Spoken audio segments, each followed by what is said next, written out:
Welcome welcome welcome प्यारे बच्चों, आ गए आप। बहुत बढ़िया किया सर। क्या ले आए हैं? तो सर आज क्लास 11th का नेक्स्ट लेक्चर ले आए हैं, लेक्चर नंबर 9। क्या कराया था सर ने लास्ट लेक्चर में? तो सर का चल रहा है डायमेंशनल एनालिसिस, वो भी कौन से चैप्टर का? यूनिट एंड मेजरमेंट का सेकंड चैप्टर का डायमेंशनल एनालिसिस। 2 पार्ट हो चुके हैं, तीसरा पार्ट आज आ गया है।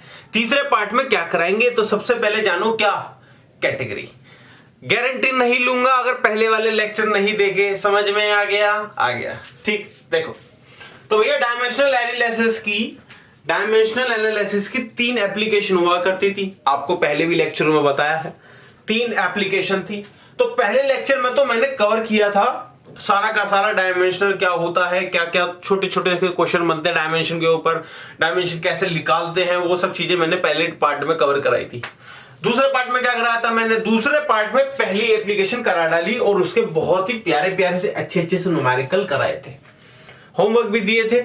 ठीक है, तो भैया पहला पार्ट ये था जिसके ऊपर हमने डायमेंशन वाली सारी चीजें कवर करी थी। दूसरे पार्ट में हमने कवर किया था फर्स्ट एप्लीकेशन किसकी? डायमेंशन की। क्या बताया था? To convert one form of system into other.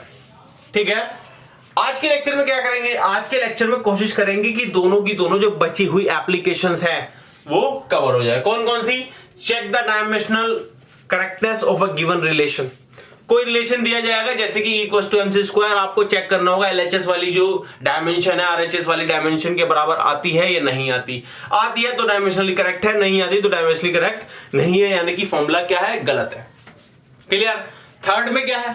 Third में देखेंगे कि भाई आपको कुछ फिजिकल क्वांटिटी दी जाएंगी, उनके बीच में आपको एक फॉर्मूला निकाल के लाना होगा, रिलेशनशिप निकाल के लाना होगा। कैसे करेंगे वो हम देखेंगे। फिलहाल क्या स्टार्ट करेंगे? जल्दी से लेक्चर को जल्दी से क्या करते हैं, जल्दी से इसे हम स्टार्ट कर लेते हैं। किसको? Check the dimensional correctness of a given relation. Next slide में देखेंगे क्या? सेकंड पार्ट सर ले आए हैं। तो सर ले आए हैं चेक द डायमेंशनल करेक्टनेस। तो सबसे पहले इक्का दुक्का क्वेश्चन में जानने की कोशिश करेंगे कि भैया डायमेंशनल करेक्टनेस कैसे करते हैं, क्या रूल्स होते हैं, और उसके बाद हम अपना लेवल धीरे धीरे बढ़ाएंगे। ठीक है, चलो पहला क्वेश्चन देखो। तो मैंने यहाँ पे 2 क्वेश्चन किए हैं बेसिक से। चेक द डायमेंशनल करेक्टनेस आपके स्कूल में आते हैं इसलिए मैंने कराए हैं। तो पहला कह रहा है सेकंड इक्वेशन ऑफ मोशन है s equals to ut plus half at square. इसकी डायमेंशनल करेक्टनेस चेक करके बताओ। एक बात तो समझ लो सीधा क्या सेकंड इक्वेशन ऑफ मोशन आप यूज करते हैं तो हमेशा आप ये ध्यान में रखो, जो फॉर्मूला आप यूज करते हो इसका मतलब वो फॉर्मूला ठीक होगा तभी आप यूज करते हो।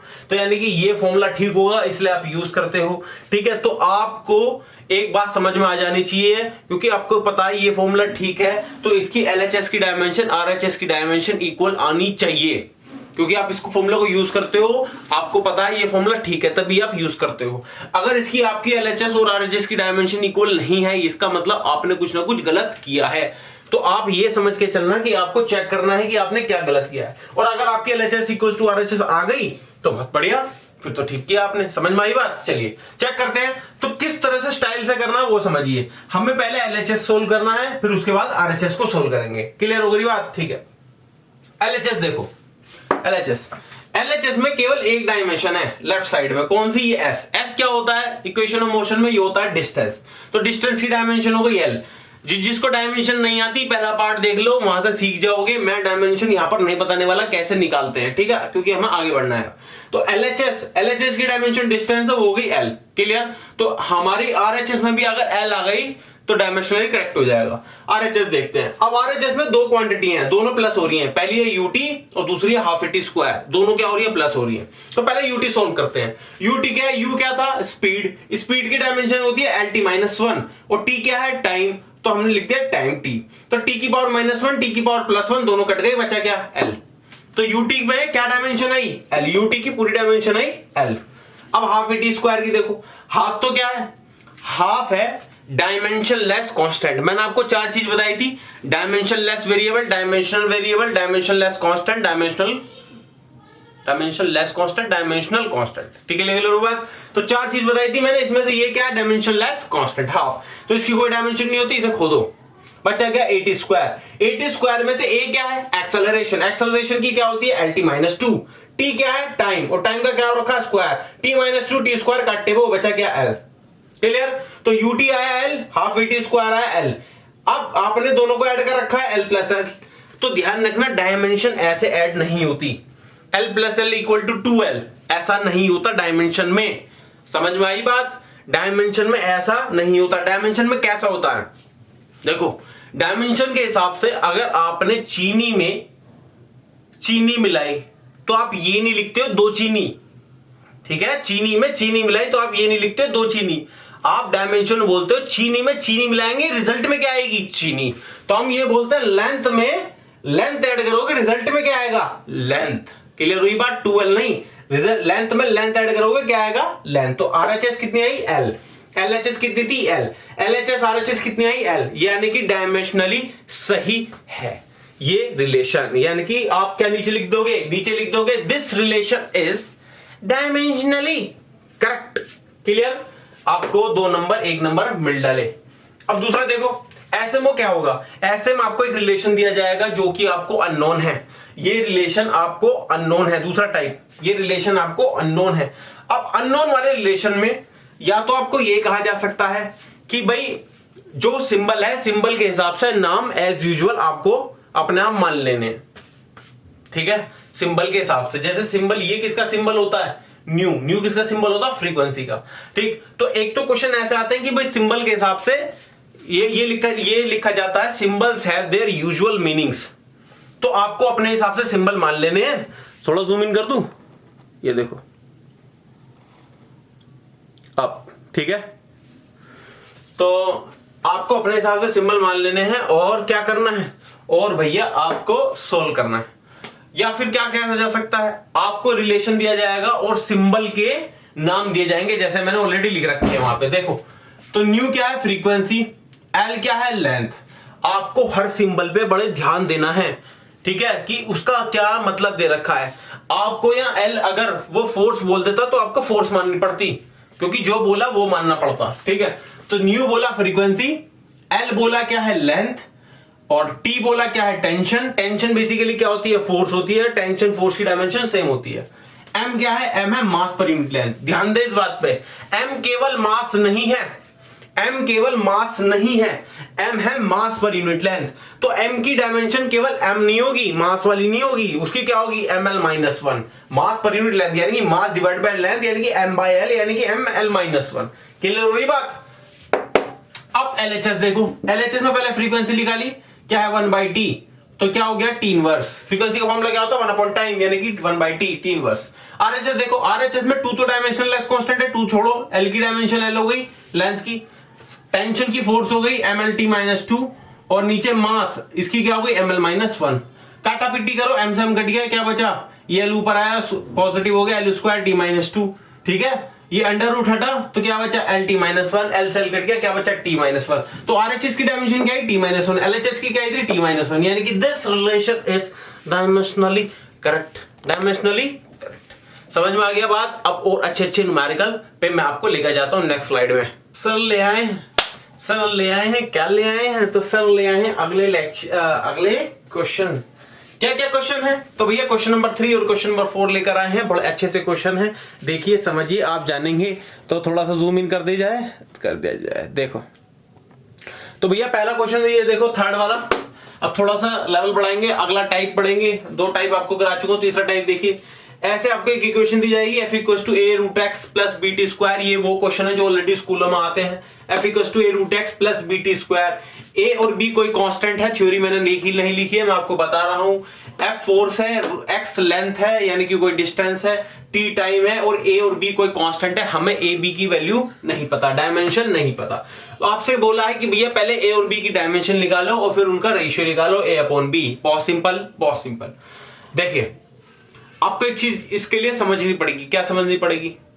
अगर 2 चीज ऐड हो रही हैं और उनका जो रिजल्ट आ रहा है, ठीक है, तो उन पूरी चीजों की, यानी कि a√x, bt² और f की, इन तीनों की डायमेंशन सेम होंगी। क्यों? क्योंकि मैं ऐसे बोला था, मैंने आपको चीनी को चीनी में ऐड करोगे क्या आएगी? चीनी आएगी। तो इसका मतलब ये अगर आ रहा है फोर्स, तो ये पूरी भी क्या रही होगी, फोर्स, और ये पूरी भी क्या रही होगी, फोर्स। क्योंकि आप फोर्स को मास में तो ऐड नहीं कर सकते, मास को एक्सेलरेशन में तो ऐड नहीं कर सकते। आप ऐड किन क्वांटिटी को कर सकते हैं, जिनकी डायमेंशन क्या हो, सेम। याद रखें, आप ऐड उसी क्वांटिटी को कर सकते हो जिनकी डायमेंशन क्या हो, सेम। और ऐड करने के बाद जो रिजल्ट आएगा उसकी भी डायमेंशन क्या होगी, सेम। तो यानी कि ए रूट एक्स पूरा, उसकी डायमेंशन वही होगी जो फोर्स की डायमेंशन होगी। बीटी स्क्वायर की डायमेंशन वही होगी जो फोर्स की डायमेंशन होगी। क्लियर हुई बात? ऐसे क्वेश्चन में ऐसे दिमाग लगाया जाता है। तो एलएचएस देखो, पहले फोर्स की डायमेंशन क्या होती है, एमएल टी माइनस 2। यहां तक क्लियर है? अब मैंने क्या करूंगा, मेरे को ए की डायमेंशन चाहिए, तो मेरे को पता है ए रूट एक्स की पूरी की डायमेंशन वही है जो एफ की डायमेंशन है। तो मैंने एफ को ए रूट एक्स के बराबर लिख लिया, क्योंकि दोनों की डायमेंशन सेम है। तो एफ की क्या है, एमएल टी माइनस 2।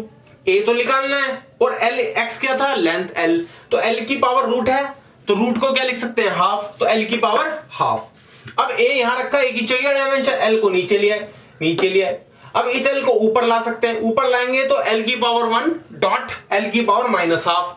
सोल्व करके क्या आएगा, एल की पावर हाफ। ठीक है, तो ए की डायमेंशन आ गई एम एल की पावर हाफ टी माइनस 2। ठीक है, ये केवल ए की डायमेंशन आई है। अगर आप इसमें रूट एक्स की और मल्टीप्लाई कर देंगे तो वापस फोर्स आ जाएगी। क्लियर हो रही है बात? तो ए की डायमेंशन पूछी थी आपसे, कितने आई, M L half T minus 2। Same आप बी के लिए कर सकते हो। मैंने बोला बीटी स्क्वायर की डायमेंशन सेम है किसके, फोर्स के बराबर। तो बीटी स्क्वायर किसके बराबर आ गया, फोर्स के। फोर्स की डायमेंशन पता है आपको, ML T minus 2 equal to BT square. T क्या है, टाइम है, तो टी स्क्वायर। टी स्क्वायर नीचे आ गया, ये लो यहां आ गया। अब टी स्क्वायर ऊपर गया तो टी की पावर माइनस 4। तो बी कितना आया, M L T minus 4। Simple है, बहुत ही ज्यादा सिंपल है, बस आपको एक आइडिया चाहिए होता है। ठीक है, अब आपके पास ए की डायमेंशन आ गई, बी की डायमेंशन आ गई, इन दोनों को डिवाइड कर डालो, जो काटा पीटी हुई उसके बाद क्या बचा, एल की power minus half T square. L की power minus half T square. Simple है बहुत। आगे बढ़ जाऊं, चलिए नेक्स्ट क्वेश्चन कर रहे हैं। नेक्स्ट क्वेश्चन में देखिए ये वाला, सेकंड वाला, फोर्थ वाला, सॉरी, वंडर वाली क्वेश्चन बहुत आता है बच्चों, ध्यान दो इस बात पे, बहुत ज्यादा पूछा जाता है ये स्कूलों में। तो आपको बता देता हूं कैसे होता है वंडर वाली क्वेश्चन। ये है वंडर वाली question, P plus A by V square V minus V equal to R T. क्या क्या चीज है, P तो है बच्चों प्रेशर, V है वॉल्यूम, T क्या है टेम्परेचर, और R क्या है यूनिवर्सल गैस कांस्टेंट। ठीक है, आपसे बोला है कि भैया A और B कोई कांस्टेंट है, उनकी वैल्यू निकालो पहले तो, और बस और कुछ नहीं कहा, बस ए और बी की वैल्यू पूछी है। जैसे इस क्वेश्चन में ए बी की वैल्यू के साथ ए रेशियो बी भी पूछा था, इस क्वेश्चन में केवल क्या पूछा, ए और बी की वैल्यू पूछी है। आगे आपको और भी कुछ चीजें करा सकता था कि ए बी मल्टीप्लाई करो, तो ए बी निकाल लो, फिर तो करना आसान है। ठीक है, तो देखिए कैसे करेंगे। अब देखो v माइनस बी, अगर ये दो चीज एक दूसरे से सब्ट्रैक्ट हो रही है, v b में से सब्ट्रैक्ट हो रहा है, तो इसका मतलब क्या है, ये दो चीज कब सब्ट्रैक्ट हो सकती हैं, जब दोनों की डायमेंशन क्या हो, सेम। भाई चीनी में से चीनी तो घटा पाओगे आप, यही तो होता है। ठीक है, चीनी में से पानी थोड़ी निकाल लोगे, तो चीनी में से चीनी तो घटा पाओगे। यानी कि अगर ये दो चीज एक दूसरे में से घट रही हैं, v माइनस बी हो रहा है, तो इसका मतलब 100% v की जो डायमेंशन है वही किसकी डायमेंशन होगी, b की। तो इसका मतलब b की डायमेंशन क्या होगी, v वाली। v क्या है, वॉल्यूम, वॉल्यूम की डायमेंशन l क्यूब, तो b क्या आ गया, l क्यूब। क्या यहां तक बातें क्लियर हो गई? क्लियर हो गई, नोट कर लो। ठीक है, अब बात करेंगे ए की।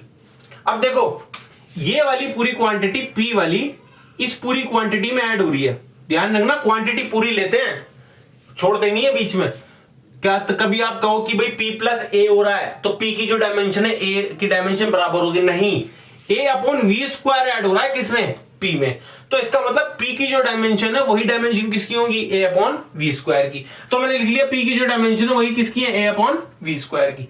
P क्या है, प्रेशर, प्रेशर की होती है ml माइनस 1 T माइनस 2, और V क्या है, वॉल्यूम L क्यूब, और उसका क्या रखा, स्क्वायर, तो स्क्वायर कर दिया। 3 2 हो गया 6, तो ये इधर आ गया, तो ये L6, L माइनस 1 L6 कितना बचा, L5, तो A कितना आया, ml5 T माइनस 2। बहुत ही बेसिक से क्वेश्चन है, इसमें इतनी झगड़े वाली बात है नहीं। ठीक है सर, ये क्या करते हो आप, ये हम जूम आउट जूम इन करते हैं, क्लियर। ठीक, तो 4 क्वेश्चन मैंने अगर आपको कराए, कुछ और कराता हूं ताकि आपको चीजें क्लियर हो जाए। एक ही लेक्चर में सब कुछ कर डालेंगे। ठीक है, ठीक है, ठीक। सर ले आए हैं कौन कौन से क्वेश्चन, तो सर ले आए हैं 5th 6th 7th क्वेश्चन। ठीक है, थोड़ा जूम इन कर दूं, ये लो, दिख रहा है, बढ़िया बढ़िया दिख रहा सर। ठीक, तो भैया देखो पहला क्वेश्चन देखो, एनसीईआरटी के हैं तीनों के तीनों क्वेश्चन, बेसिकली 4 क्वेश्चन है ये, 1 2 3 4, ठीक है 4 क्वेश्चन है, चारों के चारों एनसीईआरटी के हैं। कैसे कर रहे हैं, क्या करते हैं इसमें, थ्योरी मैंने नहीं लिखी है, मैं आपको वर्बली बताऊंगा। देखो y है डिस्प्लेसमेंट, a है displacement, v velocity, t time. Clear, दोबारा बोल रहा हूं, y डिस्प्लेसमेंट दे रखा है क्वेश्चन में, a डिस्प्लेसमेंट है, v वेलोसिटी है, t टाइम है। आपको चेक करना है डायमेंशनली LHS RHS के बराबर है नहीं। पहले LHS देखो, y क्या है, y सब में y है तो सबकी डायमेंशन क्या हो गई, l, कोई दिक्कत वाली बात नहीं है। तो y डिस्टेंस या डिस्प्लेसमेंट है, कितनी हो गई, l हो गई। RHS की बात करेंगे, RHS में a sin vt, अब a क्या है डिस्प्लेसमेंट, तो a की जगह l sin, v क्या है lt -1 और t से t कट गया, बचा क्या n, तो यानी कि l sin l। अब आप देखो ये जो एंगल है, ये एंगल डायमेंशनलेस नहीं है, इसके अंदर डायमेंशन है, कौन सी डायमेंशन है, l है, तो एंगल डायमेंशनलेस नहीं है। तो हमारी LHS कितनी थी, केवल l, बट यहां पर RHS कितनी है, l sin l, यानी कि l के साथ sin l और है, यानी कि इस एंगल के अंदर क्या है, डायमेंशन है। तो ऐसी चीज जब एंगल के अंदर डायमेंशन होती है तो वो हमारी वैलिड नहीं रहती, क्योंकि LHS केवल l है और RHS क्या है, l sin l। तो LHS नॉट इक्वल टू क्या है, RHS। तो ये क्वेश्चन डायमेंशनली करेक्ट नहीं है। 5th वाला डायमेंशनली करेक्ट नहीं है। 6th वाला एक स्टेप में करते हैं, यही देख के, l y equal to a sin 2 pi t by t, यानी कि l sin 2 pi तो डायमेंशनलेस कांस्टेंट है, t अपॉन t से t कट गया, यानी कि एंगल डायमेंशनलेस हो गया, तो l किसके बराबर आ गया, l के, यानी कि ये वाला डायमेंशनल करेक्ट है। आगे बढ़े, ये वाला देखो दिख रहा है, चलो देखो क्या रहा है कि y equal to a by root 2 sine 2 pi by t plus cos 2 pi by t by t। तो मैं यही डायरेक्ट सोल्व करता हूं। देखो y की जगह लिखा, a की जगह लिखा, रूट 2 तो डायमेंशनल कांस्टेंट है, उसकी कोई डायमेंशन नहीं, 2 पाई कट गया, फिर से t by t t cut गया, t कट गया, एंगल डायमेंशनल है, एंगल डायमेंशनलेस, यानी कि यहां कोई डायमेंशन नहीं है, केवल क्या बची l। तो l इक्वल टू l, यानी कि LHS इक्वल टू RHS। कहानी खत्म, बेसिक चीज बहुत बढ़िया, कहानी खत्म। 8th देखो, y equal to a by t sine t by a, यानी कि l by t sine t by l। अब आप देखो एंगल में डायमेंशनल कट नहीं रही, तो ये LHS RHS इक्वल नहीं है। इसका मतलब क्योंकि LHS में केवल क्या रही थी, l, और RHS में तो इतनी सारी आ रही है, क्लियर हो, जो कि कट नहीं रही। तो भैया ये रहा, क्या रहा, ये रहा, क्या रहा, तो भैया ये रहा आपका सेकंड मेथड, और उसके ऊपर ढेर सारे न्यूमेरिकल, आपको बिल्कुल आइडिया लग गया होगा कि हम कैसे कर रहे हैं। ठीक है, अब बढ़ रहे थर्ड मेथड पे, जो कि बहुत बढ़िया मेथड, वो चलो देखो, तो ये है थर्ड मेथड। जूम इन कर दूं सर, जूम इन हो गया, ठीक है। देखो थर्ड मेथड था to set up the relationship between given physical quantities. आपको कुछ क्वांटिटीज दी जाएंगी और उसमें बोला जाएगा ये वाली पर्टिकुलर क्वांटिटी किन्हीं 3 चीजों पे, 4 चीजों पर डिपेंड करती है, ठीक है, और आपको उसके बीच में रिलेशन निकालना पड़ेगा। मैंने पूरी क्वेश्चन की लैंग्वेज नहीं लिखी है, अगर आपको पूरी की पूरी लैंग्वेज पढ़नी है तो आपको क्या करना है, डिस्क्रिप्शन बॉक्स में मैं लिंक दे दूंगा और आप सारे के सारे क्वेश्चन कर सकते हैं, देख सकते हैं, प्रैक्टिस के लिए भी उसमें क्वेश्चन रहेंगे। ठीक है, चलिए देखें। तो जो बेसिक, जो मेन चीज होती है हर क्वेश्चन में इस टाइप के, वो मैं उठा के लिखता हूं। ठीक, तो मैंने लिखा है period of oscillation. Period of oscillation क्या होता है, किसी भी सिंपल पेंडुलम में, मान लो ये पेंडुलम है और ये भैया इसे ऐसे धक्का मारा तो ये इधर गया, फिर इधर गया, फिर इधर गया, फिर इधर गया, तो ये बेसिकली क्या है, ये ऑसिलेट कर रहा है। ठीक है, अब इसके ऑसिलेशन का टाइम पीरियड को कहते हैं पीरियड ऑफ ऑसिलेशन। तो पीरियड ऑफ ऑसिलेशन बेसिकली क्या हो गया, टाइम। तो कह रहा है time of simple pendulum depends, आपको ये वाली जो टर्म है ये इस पे ध्यान देना है, यानी कि कौन सी चीज डिपेंड कर रही है। तो इन्होंने बोला पीरियड ऑफ ऑसिलेशन डिपेंड कर रहा है, यानी कि टाइम डिपेंड कर रहा है। किस पर डिपेंड कर रहा है, अब उन्होंने 3 चीज दे रखी है, किन किन चीजों पर डिपेंड कर रहा है। ठीक है, तो हम पहले क्या करेंगे, जो चीज डिपेंड कर रही है उसे तो LHS में लिखेंगे। कौन डिपेंड कर रहा है, टाइम डिपेंड कर रहा है। डिपेंड का सिंबल हो गया प्रोपोर्शनैलिटी का, डिपेंड का सिंबल है प्रोपोर्शनैलिटी का सिंबल। अब किन किन चीजों पर डिपेंड कर रहा है, तो पहला है mass of the Bob. Bob क्या है, ये कोई सिंपल पेंडुलम है, इसके नीचे जो बॉब लटका रहता है उसका मास पे डिपेंड कर रहा है क्या, टाइम। यानी कि ये जो टाइम है ये किस किस चीजों पे डिपेंड कर रहा है, पहली चीज तो मास ऑफ द बॉब, ठीक, मास ऑफ द बॉब। तो यानी कि टी डिपेंड किस पे, मास पे, ठीक है, मास पे। तो मास के ऊपर लगा दिया हमने उसकी प्रोपोर्शनलिटी लगा दी क्या, ए। मास की क्या हो गई, एक्सपोनेंशियल पावर ए, हमने अपनी तरफ से मान ली। मास की एक्सपोनेंशियल पावर क्या है, बी। कोई दूसरी चीज डिपेंड करेगी, उसकी एक्सपोनेंशियल पावर मान लेंगे बी, तीसरी चीज की एक्सपोनेंशियल मान लेंगे सी, चौथी चीज की मान लेंगे डी अपनी तरफ से, ठीक है। तो मास हो गया, मास के ऊपर हमने ए लगा दिया। अब दूसरी चीज क्या, length of the pendulum. Length of the pendulum क्या होती है, ये पेंडुलम है, यहां से लेके यहां तक की जो लेंथ है उसको बोल रहे हैं लेंथ ऑफ द पेंडुलम। तो दूसरी चीज है लेंथ ऑफ द पेंडुलम पे डिपेंड कर रही है। पहले क्वेश्चन में इतना समझा रहा हूं क्योंकि आप पहला क्वेश्चन कर रहे हैं, डिटेल में फिर आगे इतना नहीं समझाऊंगा, ठीक। तो लेंथ ऑफ द पेंडुलम पे डिपेंड कर रही है एल की पावर बी।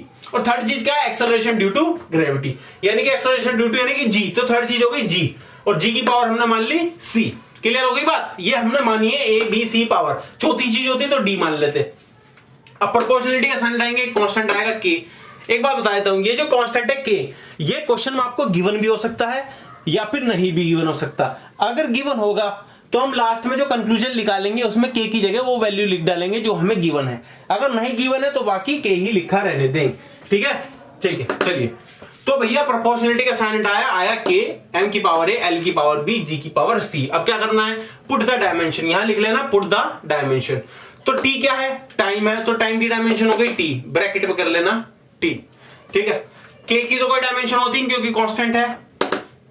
अब बचा क्या, एम की डायमेंशन एम, एल की डायमेंशन एल, और जी क्या एक्सेलरेशन, तो एल टी माइनस टू की पावर सी। अब क्या करना है, आपको अरेंज कर लेना है। कैसे अरेंज करना है, देखो यहां पर m है नहीं है तो उसकी पावर कितनी होगी, जीरो, क्योंकि किसी की भी पावर क्या हो, जीरो होती, क्या मतलब क्या है, वन होता है वो, ठीक। तो यहाँ m नहीं है तो यानी कि m की पावर जीरो, यहाँ पे l नहीं है तो l की पावर जीरो, और t की पावर कितनी है, वन है। क्लियर हो गई बात, m की जगह a की जगह a, ठीक। अब आपको क्या करना है, इस स्टेप के बाद ये वाला स्टेप कैसे लेकर आना है, ध्यान दो इस बात पे। आपको देखना है कि तीनों में m है क्या, m नहीं है। मान लो अगर तीनों में m होते तो हम क्या करते, एम एम एम, तीनों में एम था, तीनों की बेस सेम है और तीनों की पावर ऐड कर डालते। तो बट यहाँ एम का ही नहीं, तो यहाँ केवल एम की पावर है। अब एल देखो, एल यहाँ तो नहीं है, यहाँ है और यहाँ है। यहाँ एल की पावर है बी, बट यहाँ एल की पावर क्या है, कितनी है, सी। एल की पावर यहाँ कितनी है, सी, क्योंकि ये पावर जो सी है एल के ऊपर भी है और टी के ऊपर भी है। तो एल की पावर यहाँ कितनी है, सी, तो बेस सेम है, दोनों की पावर ऐड कर दी, तो एल की पावर कितनी होगी, बी प्लस सी। अब टी देखो, टी की पावर कितनी बची, माइनस टू सी, ठीक है। अब आपको क्या करना है, दोनों साइड की डायमेंशन को कंपेयर कर लेना है, कंपेयर बोथ साइड। अब m को m से कंपेयर करना है, l को l से कंपेयर करना है, t को t से कंपेयर करना है। अब m को m से कंपेयर करा तो a की वैल्यू कितनी आ गई, जीरो, यानी कि a की वैल्यू जीरो। l को l से करेंगे यानी कि b प्लस सी किसके बराबर आ गया, जीरो के, तो b किसके बराबर आ गया, equal to minus C. t को कंपेयर करो तो माइनस टू सी किसके बराबर आ गया, वन के, तो माइनस टू सी किसके बराबर आ गया, वन के। तो c कितना आ गया, माइनस वन बाई टू। अगर c minus one by two है तो उसमें माइनस की मल्टीप्लाई कर दोगे तो क्या आ जाएगा, b, तो यानी कि b कितना आ गया, हाफ प्लस का। क्लियर होगी बात, यहां देखो अब आपके पास abc की वैल्यू आ गई। सबसे पहला काम आपका abc की वैल्यू ही निकालना है। अब क्या करेंगे, जो आपने इक्वेशन नंबर 1 मानी थी, कौन सी, ये वाली, इस इक्वेशन में abc की वैल्यू डाल दो। Put these values in equation 1। तो t equals to k, m की पावर a कितना, जीरो, l की पावर b कितना है, हाफ, और g की पावर c कितना है, माइनस हाफ, ठीक है। तो m की पावर जीरो क्या होगा, किसी की भी पावर जीरो जो होती है क्वांटिटी वो कितनी होती है, वन, तो m की पावर जीरो हो गया वन। l की पावर हाफ का मतलब है रूट l, और g की पावर माइनस हाफ का मतलब है नीचे वाले में root l, sorry root g, तो दोनों के ऊपर रूट है तो एक रूट ले लिया, रूट l अपॉन g। तो t equals to k root l upon g, ये क्या बन गया, ये बन गया इसका फॉर्मूला। तो आपको एक कुछ बोला गया था कि भाई टाइम डिपेंड कर रहा मास पे, लेंथ पे, ग्रेविटी पे, आपने इनके बीच का रिलेशन निकालना। तो इनके बीच का रिलेशन ये आया, t equals to k under root l by g।